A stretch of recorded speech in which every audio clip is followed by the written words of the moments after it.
Genio y Figura le lleva a usted el ser y quehacer de nuestros invitados. Arte, ciencia, deporte, activismo ecológico. Genio y Figura, más que una entrevista, porque todos tenemos una historia que contar. Genio y Figura.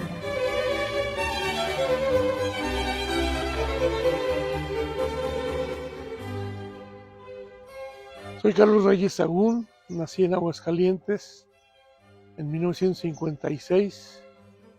Estudié la licenciatura en Ciencia Política en la Universidad Autónoma Metropolitana Iztapalapa, en México. Muchos años fui profesor investigador en la Universidad Autónoma de Aguascalientes, en donde estudié una maestría en investigaciones sociales y humanísticas. Mira, yo comencé a escribir públicamente, digamos, en 1983. Ese año me incorporé al Unicornio, aquel suplemento que publicó El Sol del Centro entre ese año y 1990.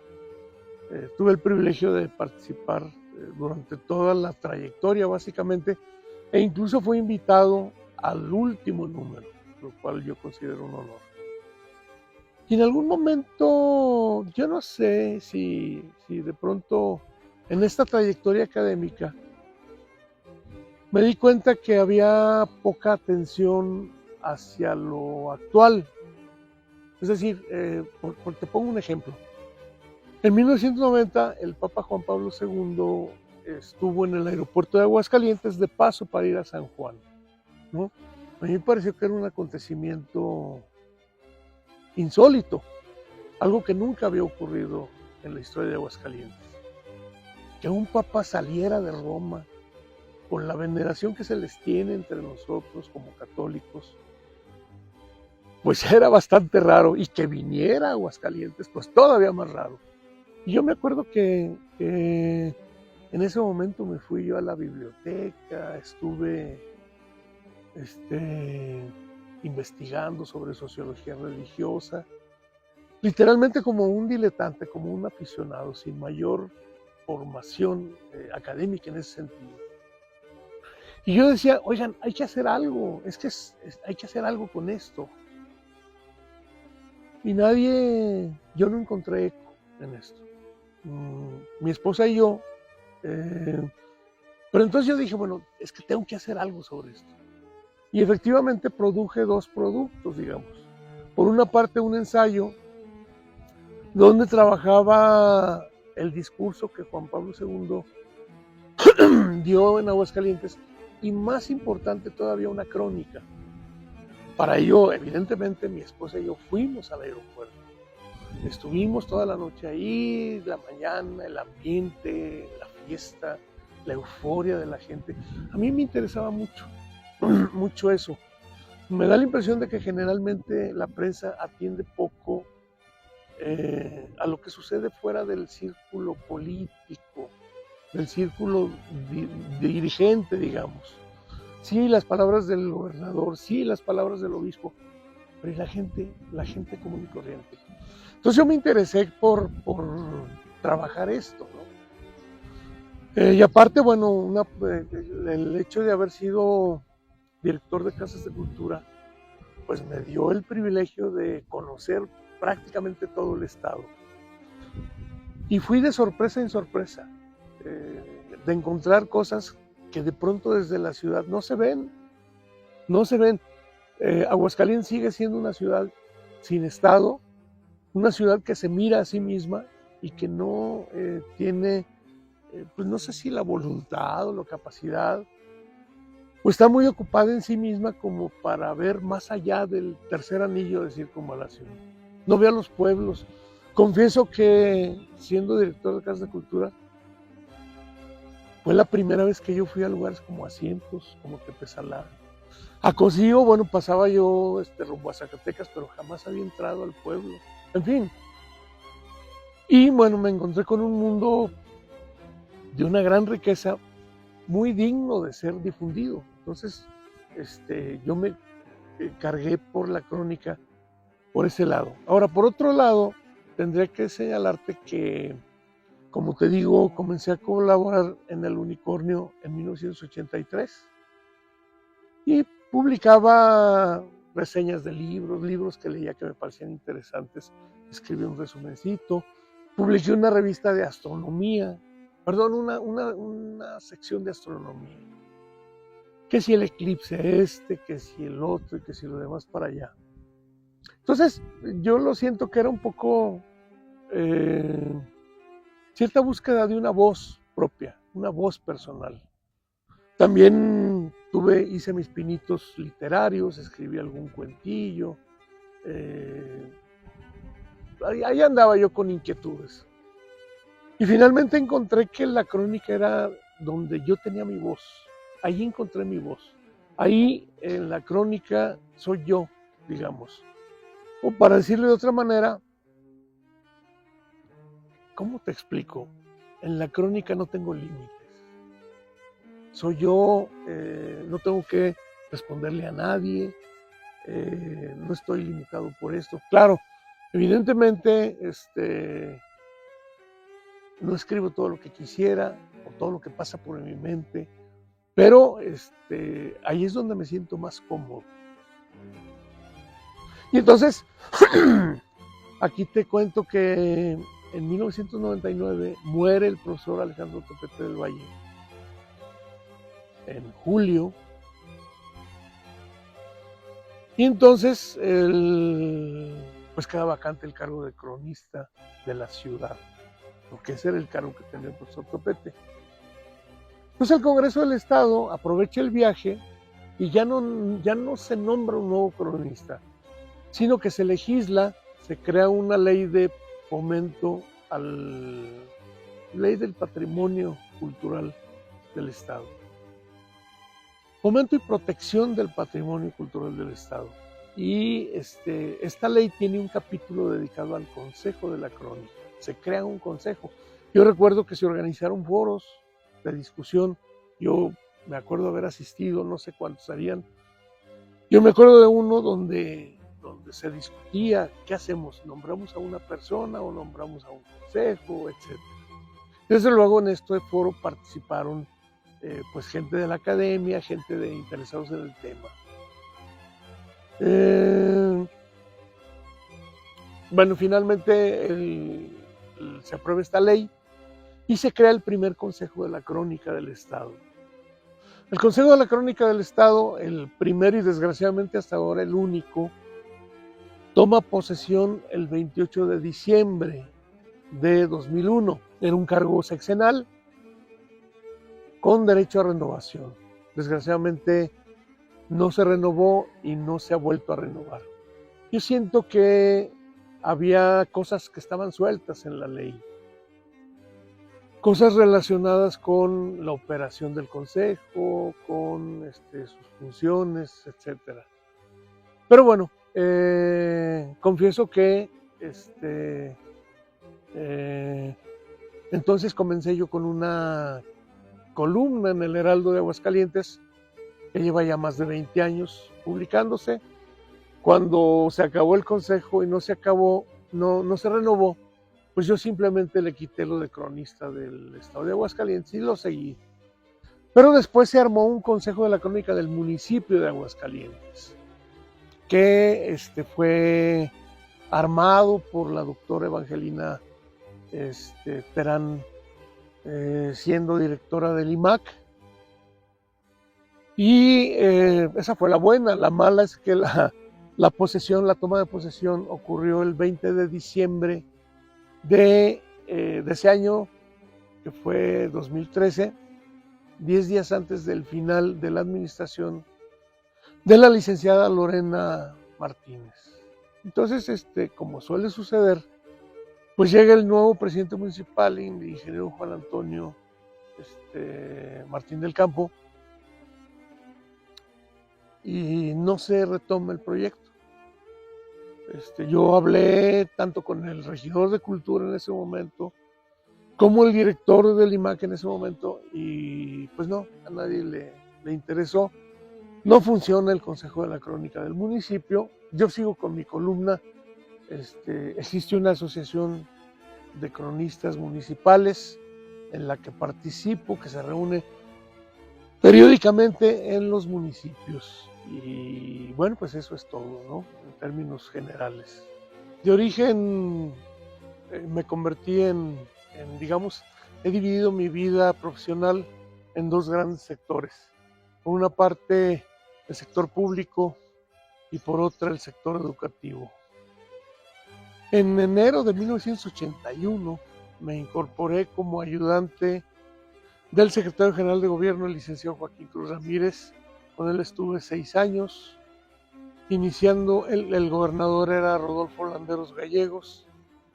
Iniciando el gobierno del ingeniero Miguel Ángel Barberena Navega, me fui a la universidad. Para esto, bueno, ya siendo ayudante del secretario de gobierno, también comencé a dar clases. En rigor, mi aspiración siempre fue la universitaria. Lo que pasa es que había yo presentado un examen de oposición que se declaró desierto, entonces no hubo posibilidades de comenzar a trabajar en la academia, entonces me fui al sector público y al mismo tiempo comencé a dar una clase, comencé como profesor de asignatura en la universidad, en el departamento de sociología. Y hacia mediados de 1987, siendo jefa del departamento de sociología, la ahora doctora Consuelo Mesa Márquez, a la que yo le había dado clase en la licenciatura, ella me llamó para incorporarme como profesor de tiempo completo. A los pocos meses hubo un examen de oposición que ahora sí gané, y bueno, me incorporé a la planta de maestros del departamento de sociología. Posteriormente, 5 años después, siendo gobernador del estado el licenciado Otto Granados Roldán, fui contratado para trabajar en la oficina de asesores con el maestro Claudio Vargas Gómez. Allí estuve 6 años y de ahí pasé al Instituto Cultural de Aguascalientes, en donde me desempeñé durante ese sexenio, el del señor Felipe González, en la administración del licenciado Alejandro Lozano Moreno, como director de casas de cultura y bibliotecas públicas. Evidentemente, en el transcurso de este desempeño profesional, fui profundizando también, ya cuando estaba en la academia, comencé a trabajar cosas culturales, digamos. Recuerdo que siempre tuve curiosidad por el proceso productivo de la radio.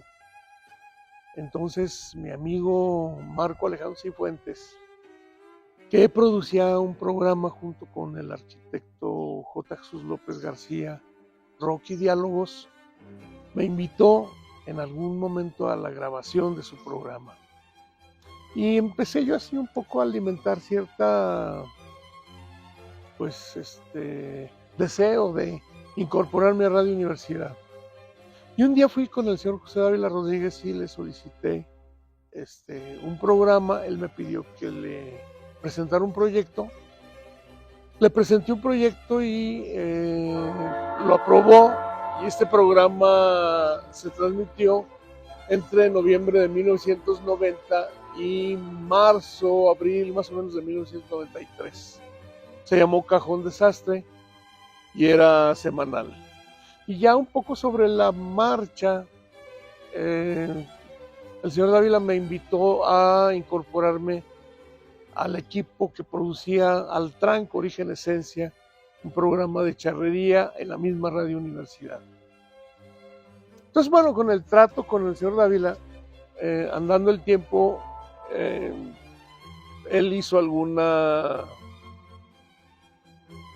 tendría alguna conversación con el licenciado Enrique Rodríguez Varela, en ese momento director del Instituto Cultural de Aguascalientes, de tal manera que me invitó, a quien yo conocía desde antes en la academia, incluso habíamos sido compañeros de cubículo, fuimos contratados en el mismo momento en 1987 me invitó a escribir el guión del ferial de 1994, que se llamó Aguascalientes, su pueblo y sus canciones. A partir de 1996 me convertí en el guionista del ferial de Aguascalientes, entre 1996 y 2004. Estaba yo trabajando primero en asesores y luego ya como director de Casas de Cultura. Después, bueno, termino en Casas de Cultura y regreso a la coordinación de asesores del gobernador, ahora con el ingeniero Luis Armando Reynoso. Y pues en 2010, cuando entra el siguiente gobierno, ya no tuve cabida y aparte ya no podía regresar, no podía quedarme fuera, ya había agotado mis posibilidades de permisos en la universidad. Regresé a la universidad ya como profesor, ya no del departamento de Sociología, porque en el ínterin se había creado el departamento de Ciencia Política, entonces ya me incorporo al departamento de Ciencia Política. Después paso por alguna movimiento un tanto raro quizá. A la hora de las designaciones se me designó como profesor del Departamento de Ciencia Política y del Departamento de Historia. Y hubo un momento en el que de pronto, con una conversación con la decana,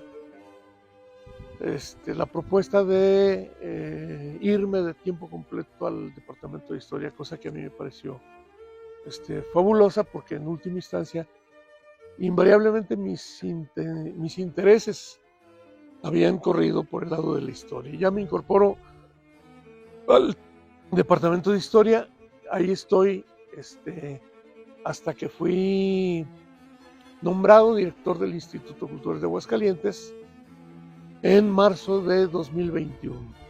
Estuve ahí hasta el final de la administración del contador Martín Orozco Sandoval y ya concluí con mi trayectoria profesional.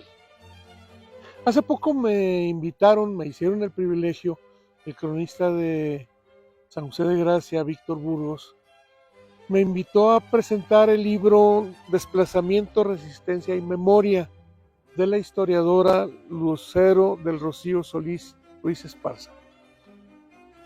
Normalmente cuando se habla de San José de Gracia se habla de el pueblo hundido por la presa y ya, no se habla más, no se sabe más. Y entonces Lucero trabajó el tema de qué hicieron después de que perdieron su pueblo y su tierra, qué hicieron los josefinos.